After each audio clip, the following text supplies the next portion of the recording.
Messi, or call Messi, and when I say 40, ale Lukáš tady, já vás vítám u dalšího videa a dneska si budeme koukat od jiných youtuberů na videa, které se moc nepovedly.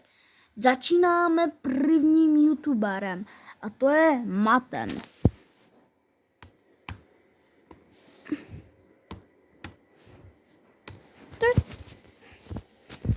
Tady máme toho tlustopr. A tady to video se mu hodně nepovedlo. Tak, tady to jdeme. Reklamy! To si děláš Koupil jsem si všechny možný YouTube, Instagram a TikTok fejkový batny, aby když přijde ke mně někdo domů, aby věděl, že jsem nejlepší. A jak to dopadlo? Jestli je lepší button, kámo, za 100 odběratelů. Tohle to je button za 100 000 na Instagramu. To je fakt hrozný. Já chtěl bych být ten nejlepší. Hello. Spoustu lidí se mě ptá, překladu youtuberského slovníku nikdo se neptal. Mateme, jaký je tvůj hlavní cíl na YouTube? I like money. Na úplném začátku to bylo jenom to, že jsem chtěl být lepší než spolužáci. Spolužáci tehdy měli nějakých 17 odběratelů a bylo docela jednoduché je předehnat. Já jsem vlastně měl fakt jako hodně kamarádů, který, když jsem hezky poprosil, tak mi ten odběr dali, takže za týden jsem měl třeba 20. Takže co byl lepší? No a pak už to frčelo. 100 odběratelů, 200 odběratelů, 500 odběratelů, 1000 odběratelů. Ani si dokážete představit, jaká euforie pro mě byla dosáhnout 1000 odběratelů, která až do doby, než za mnou přišla spolužačka a řekla, dokud nebudu mít YouTube button, tak odmítá uznat, že jsem dobrý. No a teďka mám jakoby 2, takže kde uznání? Nicméně tyhle dva YouTube button jsou ofiko od YouTube a YouTube je posílá jako ocenění za 100 000 odběratelů. No a pak taky za 1 000 000, takže pokud byste mi chtěli pomoct, tak můžete dát dole odběr a já budu jedině rád. No a já si říkám, že je hrozná škoda, že i ostatní sociální sítě nerozdávají takovýhle hezký plaketky. I když u některých je to asi dobře. To si děláš. Ten... ne.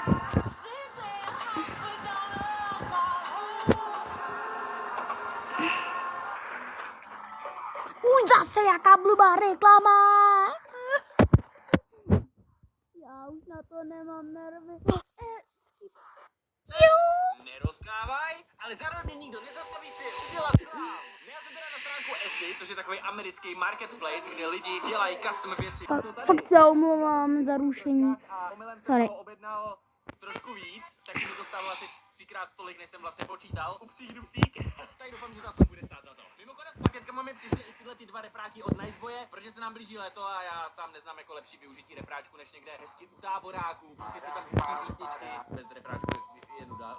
Konkrétně jsem teda dostal modely Supersonic a Supersonic XL. Oba jsou super někam k vodě, protože mu nevadí cíkající voda. Jeden vydrží hrát 12 hodin, druhý vydrží 15 hodin. No a jeden je samozřejmě výkonnější a ten druhý je kompaktnější. Já repráčky od Niceboye můžu jedině doporučit. Tohle je třeba Rave 3 Tyson, který používám už dlouhý roky a miluju. Na oba tyhle repráčky vlastně druhý je kompaktnější. Tak doufám, že to aspoň bude stát za to. Mimochodem s paketkama mi přišly i tyhle jeden vydrží 1% batny. Mimochodem tady na té stránce se dokonce i dřív dala koupit replika pravýho starého YouTube butonu, ale myslím, že je to nelegální nebo něco takového, takže už to jako nejde. Zároveň nevím, jestli jste toho všimli, ale poslední dobou trácím fakt velký peníze za sračky, který nepotřebuju. Ale jsou z toho dobrý videa, takže doufám, že to aspoň oceníte lajkem. Snažil jsem se asi co nejvíc přiblížit nějaký představy jako, jak by asi vypadalo ocenění od Instagramu za 100 000, nebo jak by vypadalo ocenění od TikToku za 100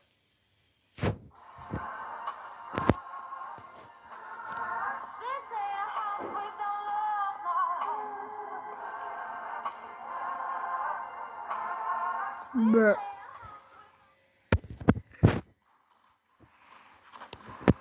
Tlačítko je zpátky. Pokud si ho nebudeš všímat,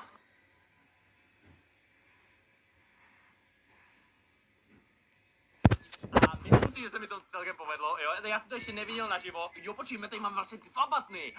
Let's go, tak kámo, to bylo třeba nejhorší přeefektování, tyhle. Já jsem to objednal, já vím, co tam je. Jsem to objednal docela dávno, jo, ono jako z Ameriky bude extrémně dlouho a je to taky teda pěkně drahý. Takže hele, máme tady první button, takovouhle malinkou krabičku a říkáte si, Mateme, co tam bude za button. A taky tady prostě s tím takhle jako chrastím. Tohleto je YouTubeový button za 100 odběratelů. Toto je má děkovat, že za 100 odběratelů to chci vyslát. má příšernou radost. No. Odběratelů, už je to tady. My to seřízneme všechno a vy to uvidíte jako první, takže tom, tododom, tododom, tododom, tododom. No je to ještě obráceně. Tada! A vy jste jako, kámo, co to prostě je? Kámo, tohle to by byl YouTube za 100 odběratelů. Kámo, 100 odběratelů není moc. Speciál za 100 odběratelů. Byl to takový můj mini sen, jo? Není moc. A já mám s tímhletím absolutně dobrý plán. Sleduj. Je to klasicky vytisknutý na 3D tiskárně, ale zase je to fakt hezký. Jako reálně mít to tady takhle někde na poličce, jo, když vám to tady ukážu, sleduj, teď jako dám třeba sem. Netoč se. Je to dobrý, že jo? Je to dobrý, jo. Ale takhle, byly tam 3 velikosti, teď si nejsem jistý, jestli jsem vybral tu střední nebo tu nejmenší, ale je to za 100 odběratelů 100 subs. Kámo, reálně, řekni mi, jestli je lepší button, kámo, za 100 odběratelů než tenhle. Je to button za 100 odběratelů, kámo, co čekáš? To se nebude to nic extra. Co mně se hrozně líbí, protože já to vidím už tady v krabici, protože to je ne úplně nic moc zabalený, ale už toho možná poznáte. Tohle to je button za 100 000 na Instagramu a přesně takhle bych si fakt představoval, že bude vypadat Instagramový button. Ježíš, ale to je fakt hezký. Jo, je to vlastně průhledný, jo, můžete mě vidět přes to. Bromatem.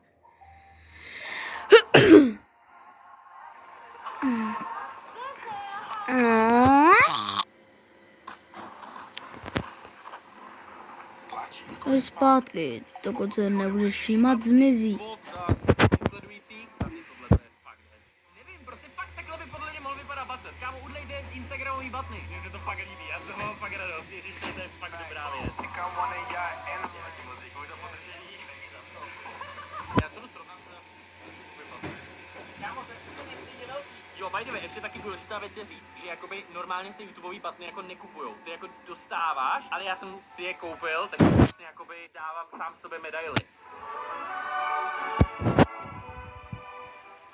Já jsem jako malý, já jsem vždycky hrozně chtěl něco vyhrát, ale to jsem nemehlo na to, abych cokoliv vyhrál. Takže já jsem si normálně k Ježíškovi jsem si přál prostě medaile a poháry, abych prostě měl, když jsem to sám nevyhrál nikdy, abych vás jako natýzoval. Máme tady nějaký buttony za TikTok, mám tady dokonce button za 500 000 na YouTube, protože jsme teďka nedávno 500 000, takže jupi! Oni chodili tak jako random. 3 balíčky jsou z Ameriky, 2 balíčky jsou z Turecka, 1 balíček je z Anglie.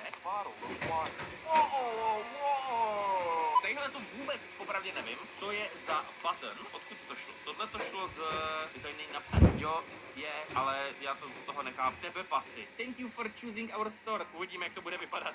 Kámo, to je souboj, to jsou vrstvy. Víš, co mi to připomíná? Že já to budu rozbalovat tak dlouho, dokud nebude úplně malinká krabička a tam bude napsáno prank. Tak a tady už máme...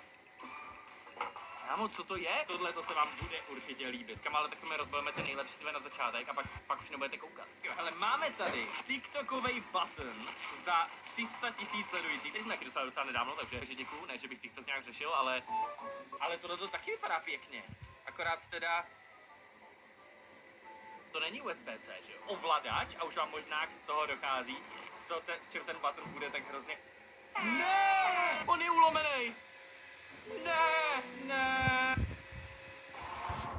Běžte do háje s tou reklamou.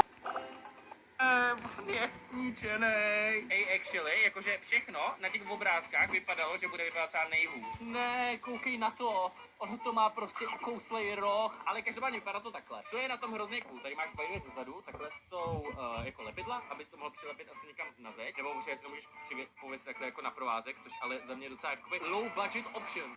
To mě fakt štve ten roh. Doufejme, že nevyhořím. Já to zapojím, to zkusím zapojit do toho počítače. The Bluetooth device is ready to pair. Už to svítí. Ale on to nesvítí skoro vůbec. Já zkusím zasnout světlo. Teď to bude aspoň trošku líp vidět. Malinko svítí, ale to je blbý. Já to chci ale třeba na modrou, hej? Kde to má ten vysílač? Já jsem z toho hrozně smutný. Jakože svítí to, ale svítí to tak jako, aby se neřeklo. Ale je to hezký. Tyva, o tohle jsem si zrovna hrozně sliboval. Prostě jak by vypadal TikTokový button, kámo? TikTok prostě by všechno podsvícený. A tenhle ten button je podsvícený. Teda měl by být. A jakoby je, ale stojí to za ho. Podívám se na tohleto. Já bych se přiznal, tak já už jsem tohleto rozbalil, protože mi to přišlo do schránky a já jsem byl jako, co to kurva je? Já jsem fakt úplně zapomněl za prvé, co to je, a za druhé, jakoby je to zabalený na to, že to šlo z Turecka tohle. Je to zabalený fakt jako zajímavě, jo? Každopádně máme tady dřevo. Plank. Tady je normálně, kámo, to je QR-kovej kód s textem. To je takový jako merch button, jo? Možná se všimne, to mají třeba v různých wellness a takovýchhle věcech, jo? Ale ty si můžeš vytvořit tohleto custom a můžeš to takhle mít. Takhle to tady bude a vy si můžete naskinovat QR kód a můžete se podívat prostě a koupit si něco hezkého na sebe. Mně se to líbí, když si QR kód funguje. Počkej, to bychom mohli vyzkoušet. Když tady teda čekujeme jako ze merch button a tak jestli to funguje. Tady. Kámo, a jsme tam. Každopádně Uvidíme se za chvilku. Můžu rychle nažrat. Já vím, 2 hodiny.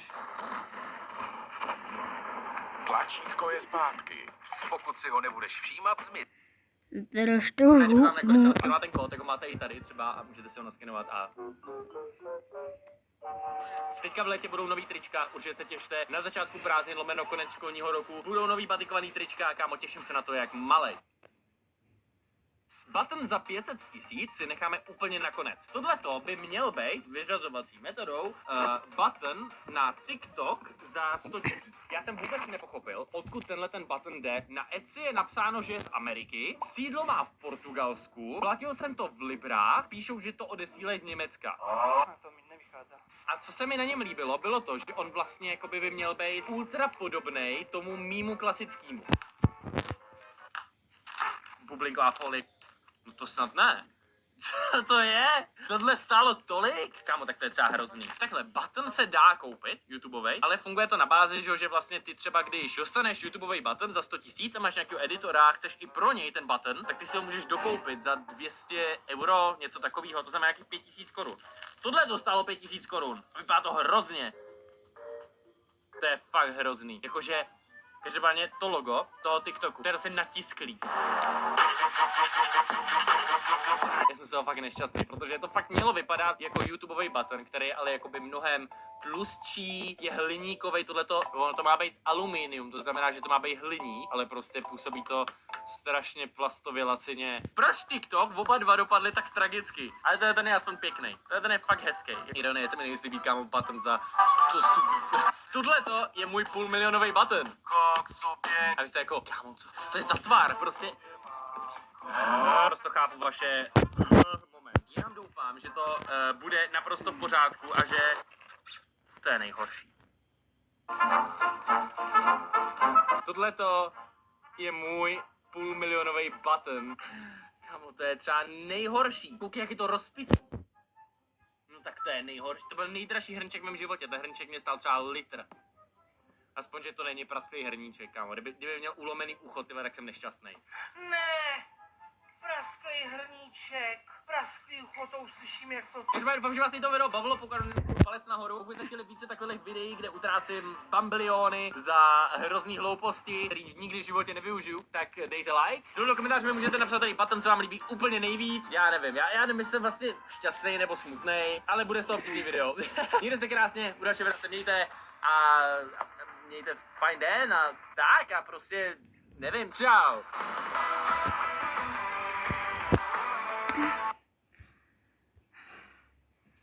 Tak lidi, a pro mě tohle video taky končí. Zdar.